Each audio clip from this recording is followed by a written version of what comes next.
यवतमाळनंतर मग आम्ही हिंगोली, परभणी, धाराशिव आणि मग शिर्डी 29 तारखेला अशा कार्यकर्त्यांच्या बैठका आणि मेळावे आहेत. ही अत्यंत म्हणजे ज्याला तुम्ही म्हणाल की 3 दिवसामध्ये आम्ही हे 5 मतदारसंघ करणार आहोत आणि त्यानंतर संपूर्ण महाराष्ट्रात जाऊ. शिवसेनेचे कार्यकर्ते आणि मतदार हा जागेवरच आहे. 5-6 लोक जर कोणी गेले असतील तर त्यांच्या पुरतं. आता या भागात जो तुम्ही आहात एकही शिवसैनिक गेला नाही. मला दाखवावं की एक शिवसैनिक गेला. यवतमाळ एकही शिवसैनिक गेला नाही. परभणी शिवसैनिक गेला नाही. हिंगोली एकही शिवसैनिक गेला नाही व पदाधिकारी गेला नाही. शिर्डी एकही शिवसैनिक गेला नाही. तर अशा निष्ठावंत शिवसैनिकांना पदाधिकाऱ्यांना भेटून आम्ही परत मुंबईत येऊ आणि पुढला दौरा. उद्धव ठाकरेंचा दौरा सुरू होतोय आणि त्यामध्ये बातमी येते की पुन्हा 3.0 टायगर ऑपरेशन टायगर राबवलं जाणार. काही 4 आमदार एकनाथ शिंदेना भेटले आणि ते म्हणतात की काय एकूण 12 आमदार आहेत तयार आहेत. अलीकडच्या काळात शिंदेना भेटले 4 आमदार भेटले, पण म्हणजे आमच्या बरोबर 12 आमदार आहेत. ठीक आहे, त्यांनी 12 सांगू द्या किंवा 22 सांगू द्या. आमदार आता परवा महाविकास आघाडीची बैठक झाली, त्याच्यात काही आमदार उपस्थित नव्हते. त्याच्यामध्ये शिवसेनेचे बहुसंख्य आमदार होतेच, काँग्रेसचे होते. काही लोक सभागृहात अडकले, काही लोक आंदोलनात, आता रोहित पवार आंदोलनामध्ये होते कुठल्या तरी. तर त्याच्यामुळे कसं आहे की आता हा विषय जो आहे, आता कदाचित त्यांना आता काही पुढे काम राहणार नाही का, सगळेच फोडणार आहेत. ते एक दिवस ते देवेंद्र फडणवीसलाही फोडतील, ते कोणालाही फोडू शकतात. देवेंद्रजीला फोडतील. मग आज उद्या सांगतील आता मी चंद्रशेखर बावनकुळेंना फोडणार आहे. मला बावनकुळे आत्ताच भेटून गेले. काय असं ते करू शकतात. एकदा माणसाला नशा चढली, भांग गांजा फोडाफोडीची, काय मग ते काही बोलू शकतात. देवेंद्रजींना फोडलं आणि मग शेवटी ते सांगतील आता मी अमित शहानाही फोडलं. अमित शहाना देवेंद्र फडणवीस यांच्या विरोधामध्ये फोडण्याचा त्यांचा प्रयत्न चालू आहे, हे सगळ्यांना माहिती आहे. त्याच्यामुळे सगळ्यात जास्त ऑपरेशन टायगरपासून देवेंद्र फडणवीस यांनी सावध राहायला पाहिजे. आमचं ऑपरेशन टायगर वगैरे काय नाही, आम्ही टायगर आहोतच. आम्ही टायगर आहोत, मग ते कोण होते स्वतः ते पाहावं लागेल. रावसाहेब असं आहे की ऑपरेशन टायगर हे देवेंद्र फडणवीस यांच्यामुळे यशस्वी झालं. 5 आमदार होते, 6व्या आमदाराचं आम्ही टायगर आहोतच, पण आता मुख्यमंत्री देवेंद्र फडणवीसांनीच ऑपरेशन टायगर पासून वाचून राहायला हवं असं खासदार संजय राऊत म्हणतायत. 1000 कोटी गेले कुठे, सोडून द्या. आता हे संत महात्मे यांच्याकडे पुष्पक विमानं आहेत. मग पुष्पक विमानात खासदारांना बसून ते वैकुंठला घेऊन जातात. तुम्ही ते फोटो पहा. एक खासदार असे आहेत त्याच्यामध्ये त्या विमानात बसलेले की ते खासदार कधी कोणाच्या घरी पाणी पित नाहीत. एक खासदार स्वतःला वारकरी संप्रदायाचे फार मोठे पाईक, ते कोणाच्या घरी गेले तरी साधं पाणी पित नाही, कारण त्यांच्या घरामध्ये नॉनव्हेज शिजत असावं. ते हॉटेलमध्ये पाणी पित नाहीत. पण त्या दिवशी त्या विमानामध्ये त्यांच्या टेबलावरती ग्लासात रंगीत पाणी होतं. तुम्ही पहा, रहस्यमय रंगीत पाणी आहे आणि ते आहे की नाही तुम्ही पहा. त्याला तुमच्या भाषेत काय म्हणतात, काय वेगळं नाव आहे. हां, रंगीत पाणी आहे. आता मी त्या पाण्यावर संशय घेत नाही रंगीत पाण्यावरती, पण त्या चार्टर फ्लाईटमध्ये व्हेज नॉनव्हेज सगळं एकत्रच असतं. म्हणजे 50 कोटी माणसाचे जीवन कसं बदलतं. एखाद्या वारकरी संप्रदायातल्या या मानणाऱ्या या खासदाराचं, म्हणजे मी अनेक वर्ष बघतोय तो कोणाच्या घरी माणूस पाणी पित नाही, पार्टीच्या कार्यालयात आला तरी पाणी पित नाही. कदाचित त्याला नॉनव्हेजचा हात लागला असेल.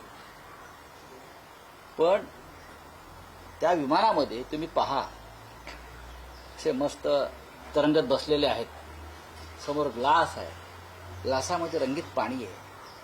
कोकोकोला असेल, पण ते एकदा कोकोकोलाही प्यायला नकार देत होते. हे चालत नाही आमच्या पंथामध्ये वगैरे. पण 50 कोटीनं किती माणसाचं जीवन बदलतं हे मला त्या दिवशी दिसलं. राम मंदिरातल्या दानपेटीतल्या पैशांचा वापर खासदार फोडण्यासाठी केला जातो असं तुम्ही म्हणता. नाही, हे पैसे आले कुठे, गेले कुठे? मग 2000 कोटीपेक्षा जास्त पैशाचा अपहार श्रीराम मंदिराच्या दानपेटीत आणि देणगीतून झाला. मग हे पैसे गेले कुठे? हे पैसे राजकारणामध्ये 100% आलेले आहेत, निवडणुकात आलेले आहेत. आमदार खासदार फोडण्यासाठी 2000 कोटी हा प्राथमिक आकडा आहे. हा आकडा जास्त असू शकतो असं एसआयटीचं म्हणणं आहे. जी एसआयटी स्थापन झाली आहे त्या एसआयटीचं म्हणणं आहे. आता दानपेटी चोरल्या याला सुद्धा ऑपरेशन टायगर नाव द्या. दानपेटी चोरीचा जो काय प्रसंग घडलेला आहे काही कोटी हजारो कोटीचा, त्याला आपण शिंदे गटाने सांगायचं हे आमचंच ऑपरेशन आहे, आम्हीच चोरल्या पेट्या. तुम्ही म्हणता की मला रिसिप्ट मिळाली नाहीये 1 किलो तर तुम्ही चांदीची. हो नाही, आम्हाला रिसीट मिळाली नाही. आम्ही 1 कोटी रुपये चेकद्वारे दिले. आम्ही पहिले आहोत, उद्धव ठाकरे आणि शिवसेना. जेव्हा ट्रस्टची स्थापना झाली तेव्हा अयोध्येत आम्ही होतो. त्या क्षणी आमच्याकडून 1 कोटी रुपयाचा चेक हा श्रीराम मंदिर ट्रस्टसाठी गेला आणि त्याच वेळेला आमच्याकडून 25 किलोपेक्षा जास्त चांदीची वीट, ही पहिली वीट आम्ही त्यांना दिली. जास्त त्या विटीची रिसीट नाही. आणि सगळ्यात जास्त चोऱ्या तिकडे चांदीच्या विटांच्या किंवा चांदीच्या ज्वेलरीच्या झालेल्या आहेत. यामध्ये कोणातरी पाठीशी घातलं जातं, कारण चंपतराय यांना पाठीशी घातलं चंपतराय जातं. यांचं नाव मागे जमीन घोटाळ्यामध्ये सुद्धा आलं. चंपतराय आणि तिकडलं भाजपचे सगळे पदाधिकारी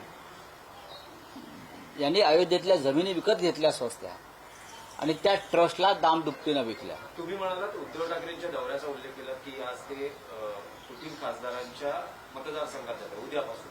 पण एकनाथ शिंदेचं असं म्हणणं आहे की आता जे दौरा करतायत खूप उशीर झालेला आहे. खरं तर उद्धव ठाकरेंनी याआधीच दौरा करायला पाहिजे होता. या सगळ्या खासदारांचा मुद्दाच हा होता की उद्धव एकनाथ ठाकरे शिंदेने एक करावं हे सगळं बोलण्यापेक्षा स्वतःचा पक्ष स्थापन करावा, स्वतःचा.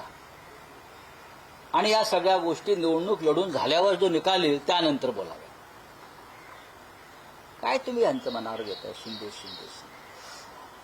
त्यांनी स्वतःचा पक्ष स्थापन करावा, एकनाथ शिंदे यांच्या नावानं स्थापन करावा, आपल्या मुलाच्या नावानं स्थापन करावा ना. काही करावा त्यांनी पक्ष. आमचा पक्ष चोरताय, आमचं चिन्ह चोरताय अमित शहाच्या मदतीनं आणि त्या चोऱ्या माऱ्या करून तुम्ही आम्हाला ज्ञान देताय. आता परत मी काय बोललो त्या चोरांना ते म्हणणार संजय राऊत बोलतात. का नाही बोलायचं मला सांगा जरा. तुम्ही एक तुमचा पक्ष स्थापन करून बघा, चालवून बघा स्वतःचा पक्ष. अमित शहाच्या जीवावर चालवू नका. मी काय म्हणतोय, अमित शहाच्या जीवावर पक्ष चालवू नका. तुमचा स्वतःचा पक्ष चालवा, तुम्ही त्या पक्षाचे प्रमुख व्हा आणि मग सांगा जे आम्हाला तुम्ही जे ज्ञान देताय ना फुकटचं, ते मग द्या.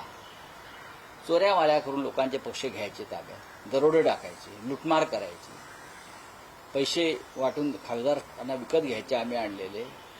ज्या दिवशी हातात सत्ता नसेल त्यांच्या आणि ते गेलेले असतील तेव्हा ते त्याने विचार करावा आपली काय अवस्था.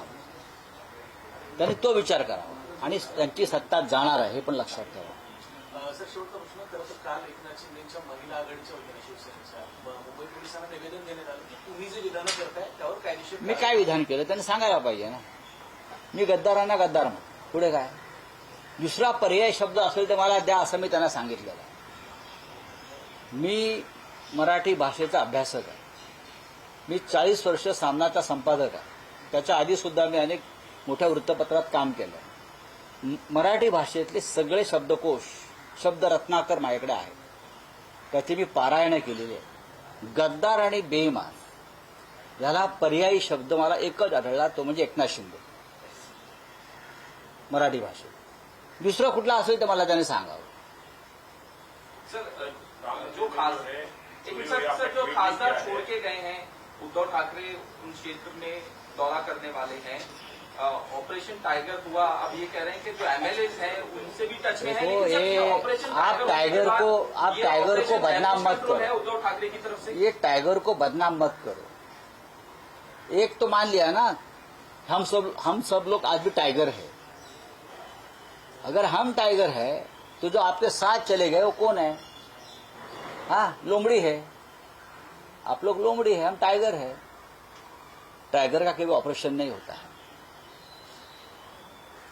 टाइगर को आसपास आप नहीं जा सकते, इसलिए तो आप डर कर भागम भाग, किसी को Y+, किसी को YZ, हाँ, किसी को Z+, किसी को प्राइवेट सिक्योरिटी। टाइगर को तो आप डरते हो ना, डरना भी चाहिए, खा जाएगा आपको। आप सिक्योरिटी में बैठकर मंत्रालय में हमसे बात करेंगे, सबसे पहले आप अपने खुद की पार्टी बनाओ। शिवसेना आपके नहीं है, वो हमारी है, बाला साहब ठाकरे जी की है। आपके खिस्से में आपने सुप्रीम कोर्ट, चुनाव आयोग को डालकर अमित शाह जी के आशीर्वाद से हमारी